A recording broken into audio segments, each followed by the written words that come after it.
Hello, bachcho. Let's read the question. A body takes 10 minutes to cool from 60 degrees Celsius to 50 degrees Celsius. The temperature of surroundings is constant at 25 degrees Celsius. Then the temperature of the body after next 10 minutes will be approximately. So बच्चों question में given है एक body जिसको consider करना है दो cases में, case 1 and case 2।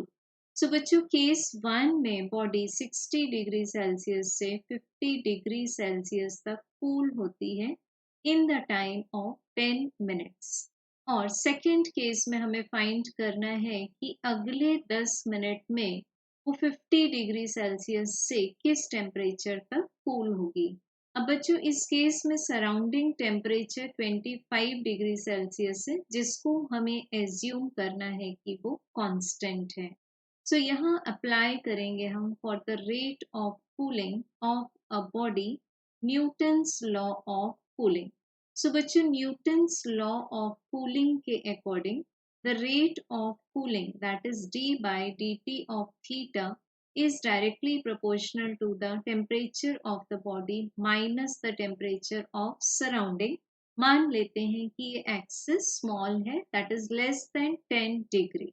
सो बच्चों जब हम केस 1 में इस इक्वेशन को अप्लाई करेंगे, so this is 60 minus 50 divided by 10, constant मान लेते हैं k। अब 60 एंड 50 का मीन टेम्परेचर है ये theta, so this is 55 minus surrounding temperature है 25। This is equation number 1।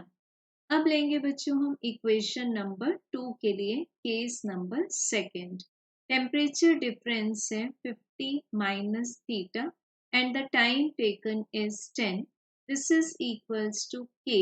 दोनों का एवरेज आएगा 50 plus theta whole divided by 2 minus 25। So हमें मिलता है 50 minus theta divided by 10 equals to k multiplied by theta by 2। So this is equation number second। अब बच्चों equation 1 को इक्वेशन 2 से डिवाइड कर देंगे। सो हमें मिलेगा 10 divided by 10 equals to 50 minus theta divided by 10। यहाँ पर हम 10 एंड 10 को कैंसिल कर सकते थे बट फ्रैक्शन में इसको कैंसिल करना ज़्यादा इजी है। This is equals to equation 1 से 30k एंड इक्वेशन 2 से theta by 2k। So k is also cancelled। अब हम लोगों ने लेफ्ट साइड में 10 10 कैंसिल कर दिया, क्रॉस मल्टीप्लाई कर देंगे तो हमें थीटा का आंसर मिलेगा 300 divided by 7 which is approximately 43 degrees Celsius। So correct answer is option number 2। Thank you।